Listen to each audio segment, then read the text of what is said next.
Today's talk is about Metta.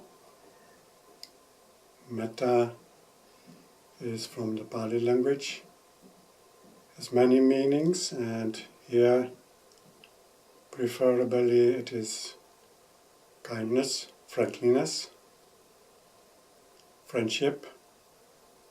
Also means goodwill, benevolence. Loving kindness is also often used, but for this talk I prefer to use the translation, the meaning of of kindness, friendliness. Because loving kindness is one step further in our development. And friendship is also a little bit different from kindness, friendliness.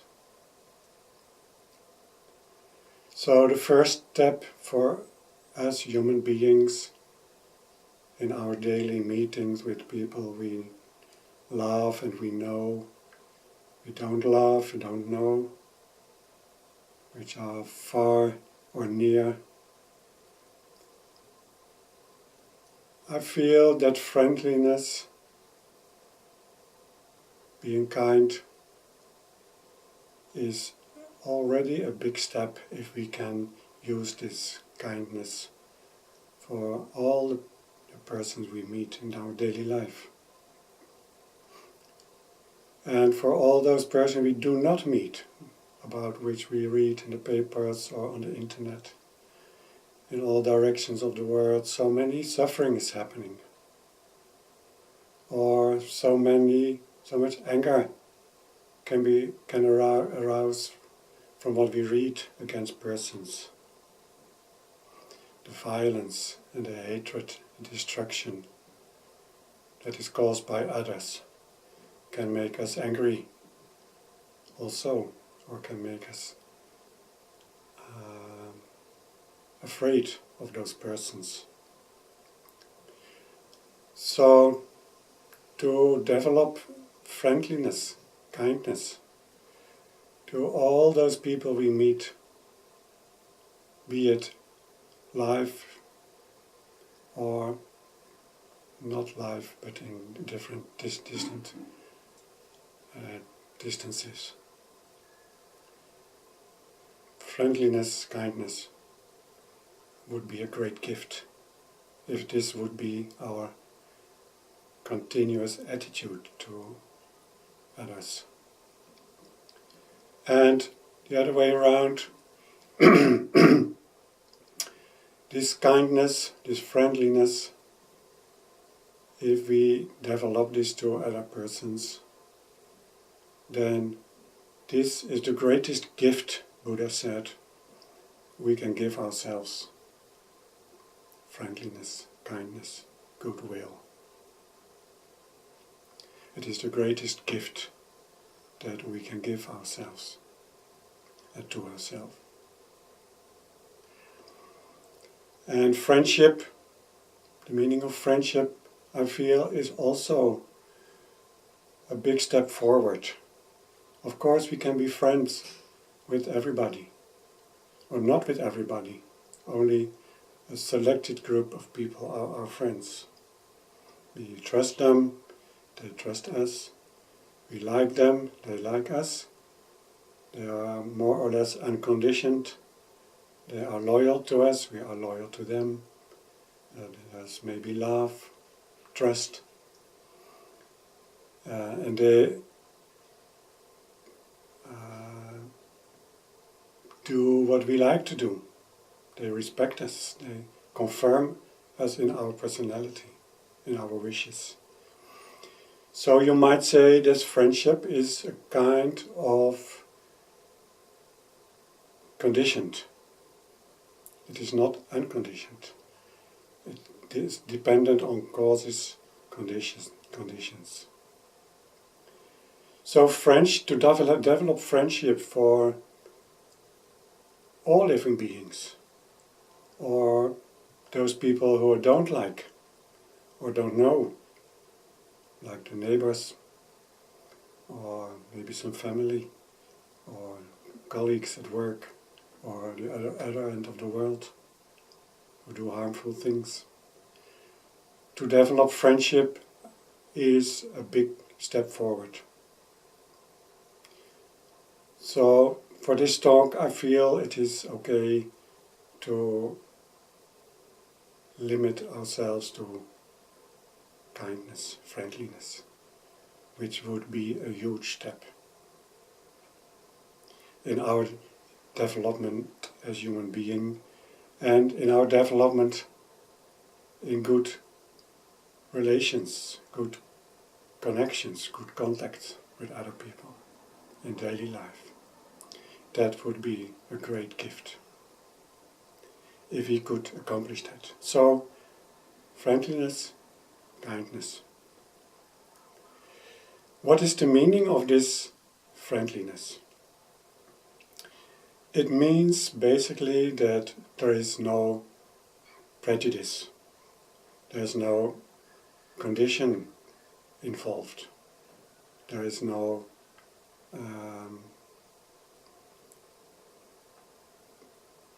condition involved in the sense of you have to like me or I have to like you, and then I can be kind to you. I can smile to you. I can develop goodwill to you. You might say that kindness, friendliness is unconditioned in that sense, in that way. Because basically we can be kind to everybody, spontaneously. That is what most of the time happens in kindness. It can be everybody we know or we do not know, which is close or far, beloved or not beloved. Kindness is just a smile, is just being interested in this other person, is being open. And kindness means also being free from ill will. So when we put this definition on kindness, then we immediately feel that we are not kind to everybody,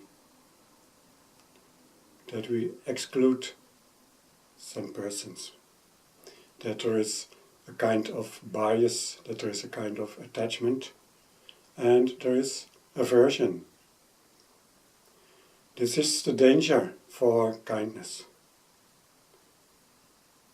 It is the danger for kindness, these two movements in our mind, in our feelings of attachment to those who attract me, or to those whom I resist, or the other way around, people that attract me to them, or people reject me.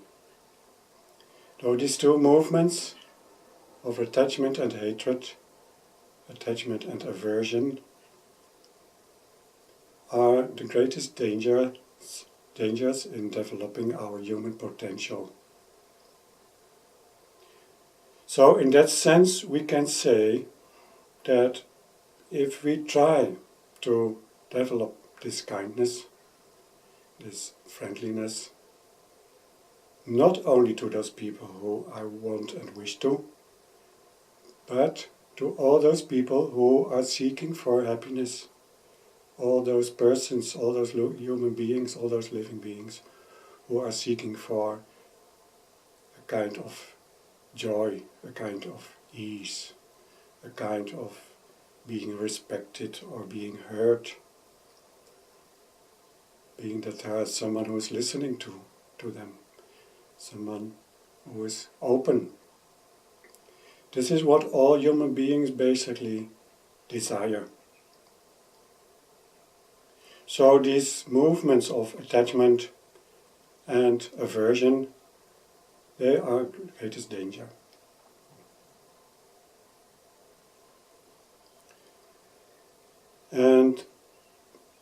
Basically, they are the most damaging emotions between us humankind, us people, and animals included. The most damaging emotions. Not to speak about the ego or the I or the self-interest. Maybe that's for the next talk, an interesting topic. So what we see here is that kindness is a warm feeling of goodwill, of empathy. And it is based on the motivation that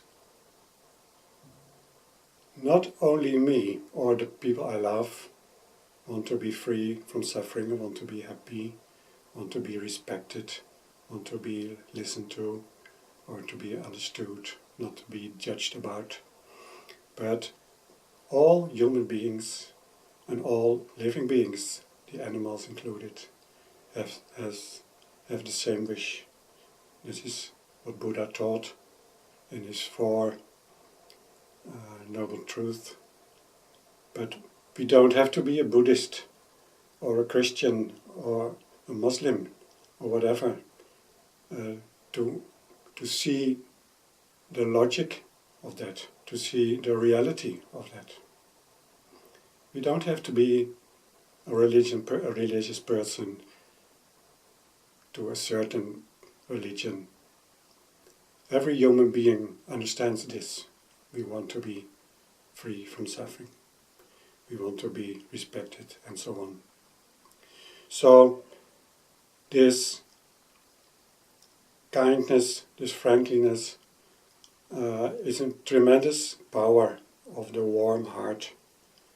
And it has the power of melting the ill will. It has the power of melting down the being angry, being irritated, developing aversion to someone or to ourselves. Kindness is a tremendous power of melting down those emotions that create suffering.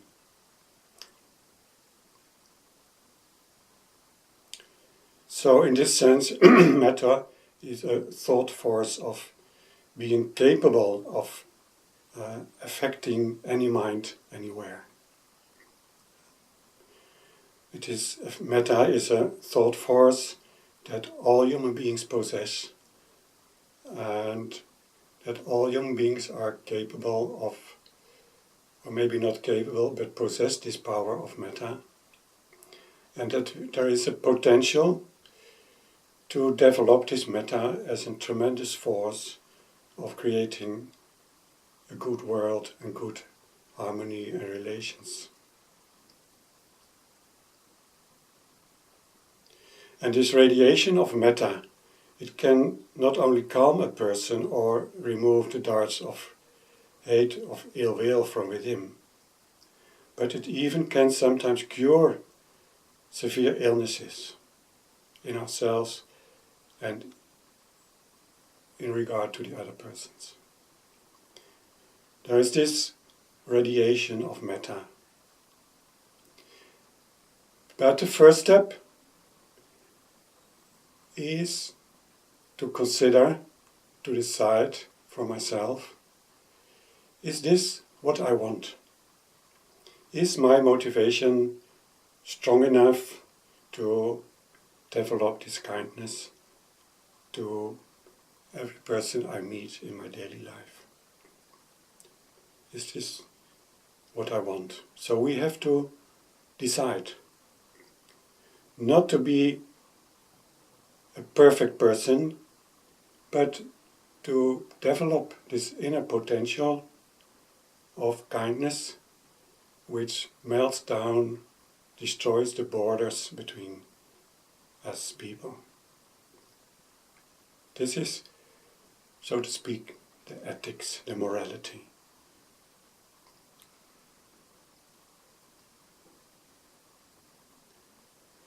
And This metta, this kindness, this friendliness, is this, in this way basically a spiritual method of being capable of safeguarding one's own well-being and protecting one against all dangers and rescuing one from mishaps and misfortunes.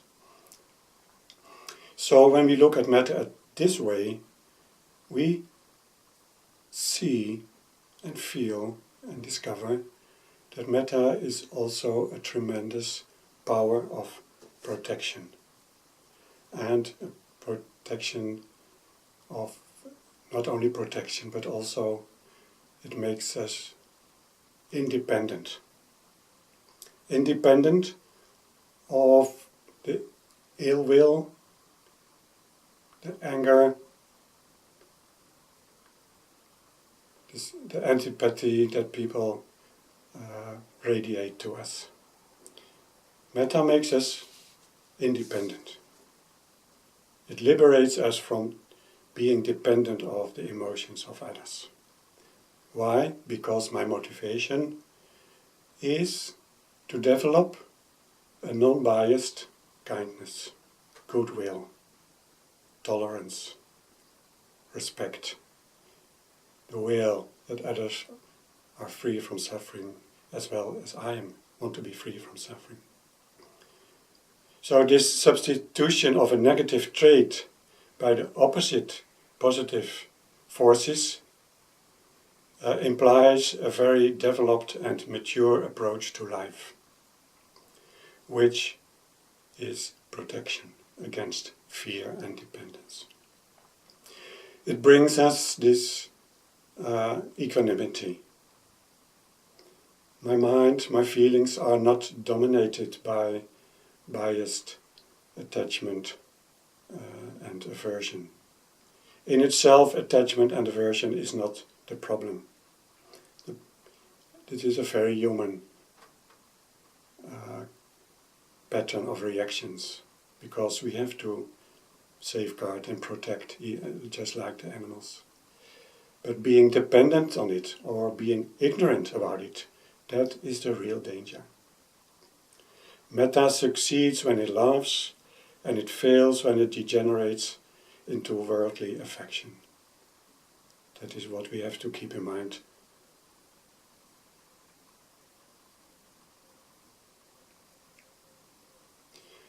And the opposite force is that we have the desire and the wish and the motivation to act. Thinking about metta, of course, is very good. Reflecting on it, that's how it starts. But to practice it, to do it in everyday life, in all these encounters with people, we have to do it. Every meeting with someone is an opportunity to kindness. And even, or maybe not even, also to our friends, our loved ones, all those people we know through and through. We are so used to each other. They are so common that maybe it is possible that this kindness disappears, because we are so used to each other. We have these daily patterns in which we live with each other. There is this danger to lose the kindness.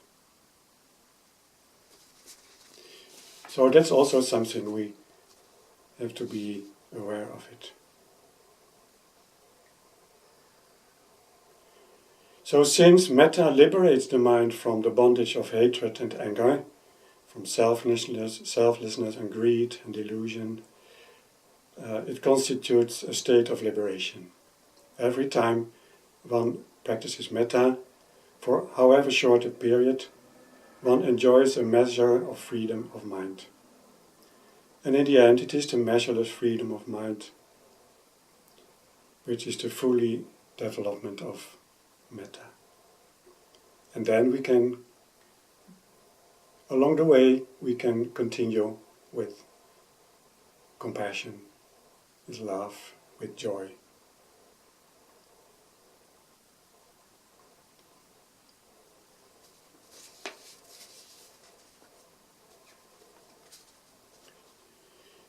So, the wish to be happy and to live happy is something we have to create ourselves, independent of others. It doesn't matter if I practice the Metta, how the other person will respond. If this person likes it or not. For me, my motivation is to contribute to a better world, to good human relations in daily life, to develop inner peace, inner kindness, inner tranquility, inner equilibrium, through metta, for instance. This is the most protective force that is inside my mind, in the human potential.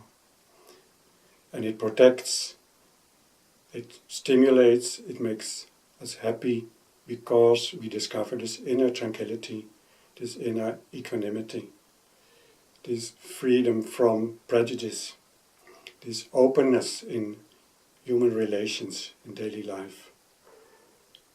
And this being more and more free of this disturbing emotions and disturbing thoughts. Disturbing emotions, disturbing thoughts, we can define as that they make the mind intranquil. Or we can define them as that they disturb our inner peace and our happiness. So that's why we need, for instance, this metta, this kindness, this friendliness as the counterforce, which is already in our nature. It is not something new, it is already there. What we have to do is to open the curtain. We have to put aside the curtains that darken our mind and darken our feelings. And that's not a very big deal, basically. As soon as we try to do it, we will immediately, or as soon as possible, feel that it works. In many ways, we can feel it in the body. You're more relaxed, good blood pressure, the heart is okay. We feel it in the mind, the tranquility, the joy, the peacefulness, the openness, the freedom of fear. And we feel it in our words. The words we speak, they come from the heart and they come from the mind, from the wisdom and the kindness.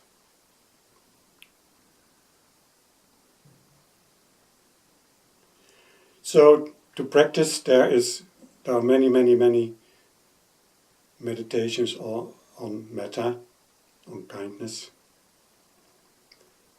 But basically, it is the motivation and the kind of meditation that we can use every day is these 4 lines. May all living beings, myself included, be happy. And may they have the causes of happiness. That is the love, the boundless love. May all beings, myself included, be free from suffering and the causes of suffering, the boundless compassion. May all beings rejoice in the happiness of other people. This is the boundless joy.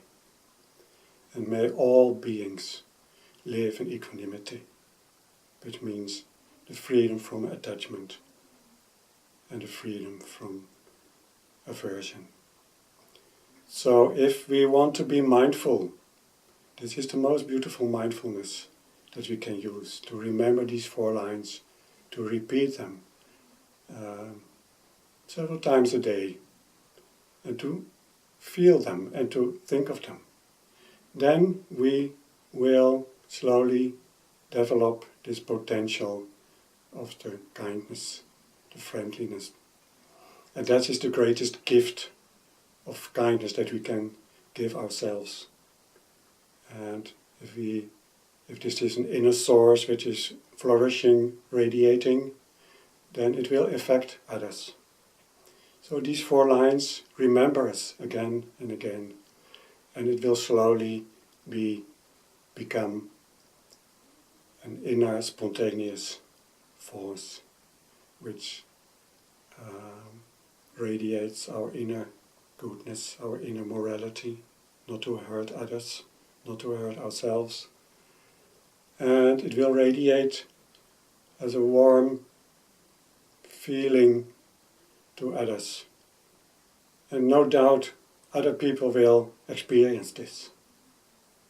That is how the radiation of the mind works and how the power of the heart radiates.